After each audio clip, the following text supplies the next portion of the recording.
Dear Helen, I'll be back in Seattle in less than 48 hours. This past week in Taiwan has been an absolute adventure. I can't wait to share my story with you.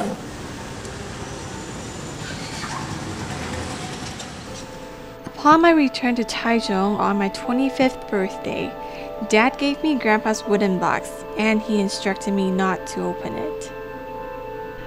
I remember Grandpa opening the wooden box in his study, but he quickly put it away when he caught a glimpse of me. He made me promise that I didn't see the box. With the box in hand, I decided that it was finally time to find out what Grandpa had been hiding all these years. I took a deep breath and opened the box. In the box, I found a torn photograph, an old coin, a twig, and Grandpa's handwritten letter.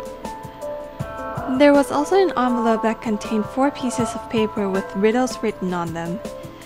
This reminded me of Grandpa's treasure hunting game that we used to play.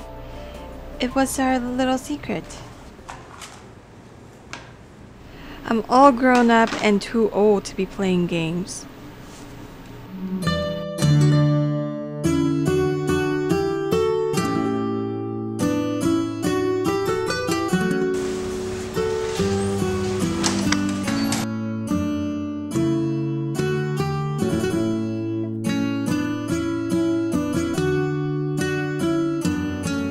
Every time I asked Grandpa what was in the box, he would give me an inscrutable smile and say, "It contains the secret to life." I did not understand Grandpa's words of wisdom. The old photo was taken on September 10th, 1956. Interestingly, Grandpa's first diary entry and one of the clues were both written within 3 days from the day the photo was taken. Grandpa wrote in his diary, "I found invaluable treasure that I would guard with my life." But he didn't mention anything related to a white temple.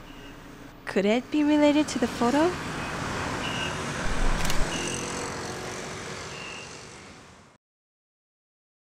The old municipal office. It was a Tatsuno Baroque style architecture built in 1911. It has a Greek prose style portico with Ionic columns and a triangular pediment, and a characteristically Baroque dome ceiling.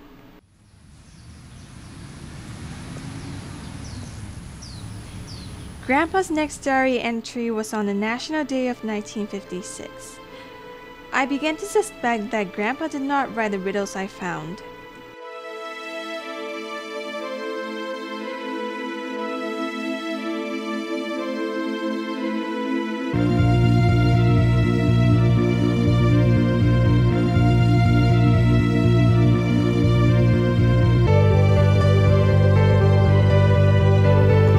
Taichung Park used to be called Zhongshan Park, and it was built during the Japanese colonial period. The lakeside pavilion was built for the celebration of the completion of Taiwan's first railway in 1908.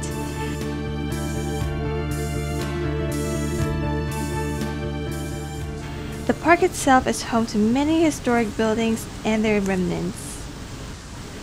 Perhaps Grandpa did find something here.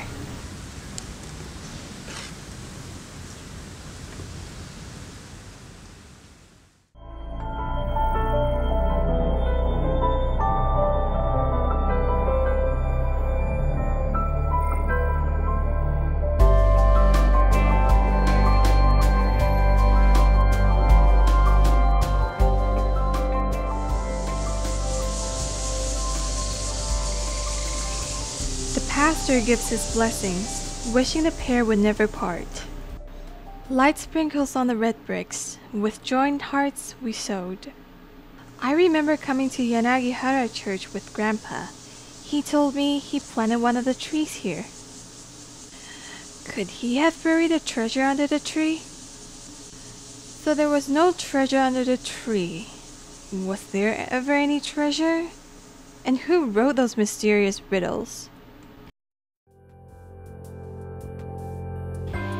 Even though there was no treasure at the church, I still have one more clue left. But there isn't a corresponding diary entry. The last page of the diary has been torn off.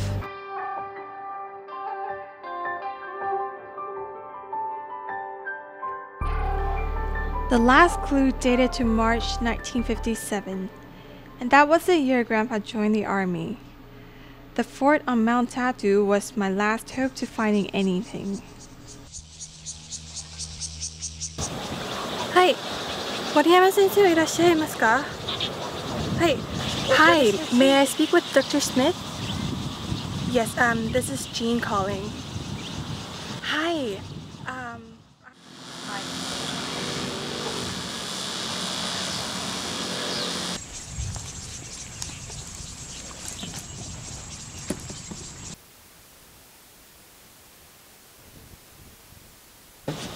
喂，阿嬷，是我啦，我回来啊。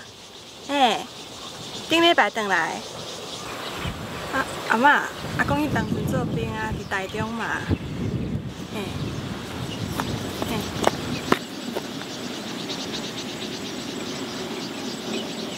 好，我知。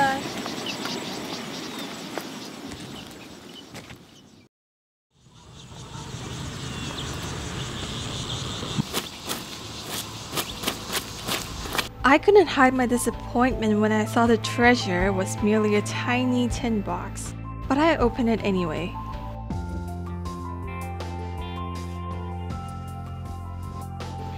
Inside the tin box was the very last page of Grandpa's diary. I learned that what Grandpa kept referring to as treasure was actually a person. She was Grandpa's first love. They first met in front of the old municipal office. From then on, every time before they meet, she would have someone send Grandpa a hint to the location they were to meet. Sadly, her family emigrated the same year Grandpa joined the army, and he never saw her again. Grandpa hid the diary after he got married because he didn't want his wife and children to see it.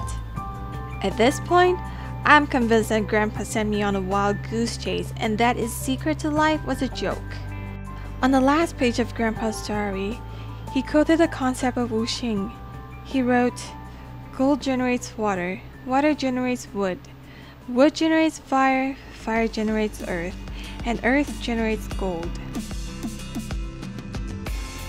Even though everything will return to its original state, people will leave and the scenery will change.